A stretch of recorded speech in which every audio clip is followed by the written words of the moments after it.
Hi, in this lesson we're going over teaching with Bloom's Taxonomy.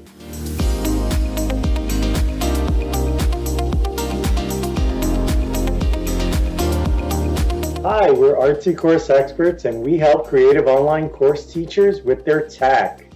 In this lesson we're going to go over teaching with Bloom's Taxonomy. So what is Bloom's Taxonomy? Well, it's a learning framework created by Benjamin Bloom that uses a hierarchy of learning steps that help students master a topic. And there are 6 tiers from basic to advanced. So as they learn each tier, the next tier builds upon the prior tier. So let's go over a couple of examples. We'll go over all the tiers and maybe we'll use, I don't know, how about 3D modeling as an example to go over all the different tiers. So somebody wants to learn how to make 3D models, maybe computer graphics, maybe a video game or special effects. So let's go over every tier and what they are, and we'll use 3D modeling as an example.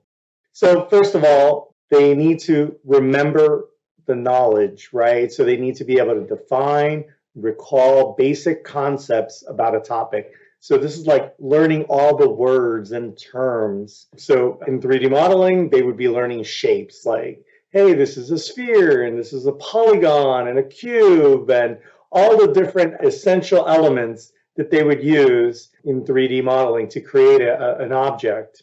Next, now that they've learned the basic terms, they need to understand how to use it, describe it, be able to classify or explain those concepts that you've just taught them. So it's really understanding, right? So now they in 3D as an example, they know how to create a cube. Now they need to understand how to actually, they knew what a cube was, but now they actually have to understand all the properties, the width, the height, the position, the angle, the orientation, where is it? So they now are really understanding, whoa, I didn't even realize, the difference between cube and rectangle and, all these sort of, polygons. So now they are understanding, these students. The next step is to actually apply the terms that they know, that they've learned. And, now that they understand what are all the attributes and what really is involved in a 3D object. So step 3 would be to apply that knowledge, to implement or use that new knowledge in a situation.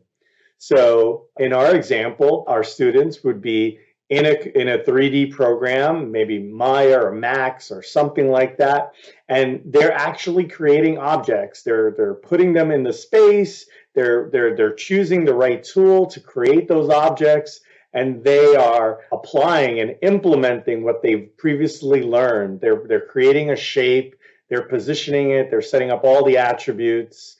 They might be creating textures and defining the colors of it. So that's the third stage in teaching 3D using Bloom's taxonomy. The fourth stage would be to analyze. So at this point, they are reviewing and comparing between the different parts, right? So they're really understanding. They're able to see something and they know how it was made. So they could see potentially a composite object in this 3D example that has a bunch of objects put together. And then they can see how that object was made. Oh yeah, it was, these 2 spheres and these polygon and a cylinder, and they were combined in this special way. And I see how they got combined and this other part got cut off, and they understand all their prior terms, all the different things that they've learned. They understand how they put it together, and now they're dissecting it.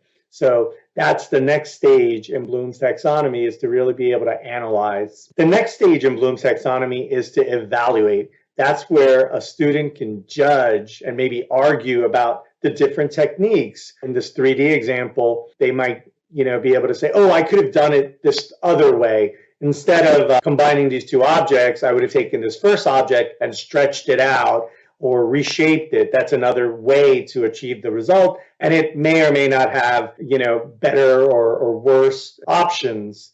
So as a student, they're evaluating they've learned, they know how to analyze, and now they're comparing different techniques, and there's pros and cons for all the different techniques, and your students are starting to learn that. And in the final stage in Bloom's taxonomy, the final tier, is that your students are creating unique and original works. They're able to design, author, assemble. So they're creating, in this 3D example, your students are actually creating a full 3D object using all the prior techniques that they've learned.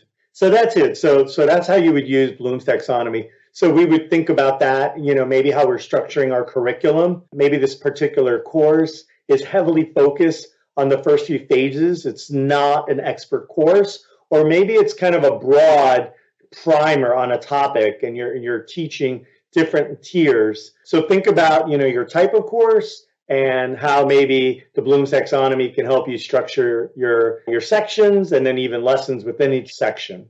So let's use kind of another example here. So again, just to recap, so tier 1, they're learning, they're remembering. So in photography, they would be learning words like what is an aperture, or what is a lens or an ISO, right? The next tier is understanding. So maybe in music, a student would be understanding all the different parts of a drum kit. And then the next tier is applying that knowledge. So in ceramics, that's where your students would be actually making a ceramic flower vase. The next tier is to analyze. So maybe in fashion, that's where a student would analyze every part of a woman's blazer jacket. And they would understand, oh, there's these 6 parts and they get sewn in this way and they get connected, and this is the inner part, the outer part. And then the next tier would be to evaluate. So that's in our 3D example, that's where a student would be able to compare to what appears to be the same objects, 3D things, but they are able to compare, oh, this one has better lighting, this one has smoother edges, and those kinds of things. And the final stage is to create, and that's like in writing, that's a student being able to create and publish their own book. So from end to end, right, everything about it, and even if they have to work with other people to do art or illustrations or editing, but they were able to learn all the steps to go from beginning to end, and they're a pro at that point. So now you're a lot smarter on Bloom's taxonomy, and there's more info and resources in the notes. Please subscribe to get more tips. And for tech help with either a course or a website or a community, visit www.rtcourseexperts.com. Talk to you soon. Bye.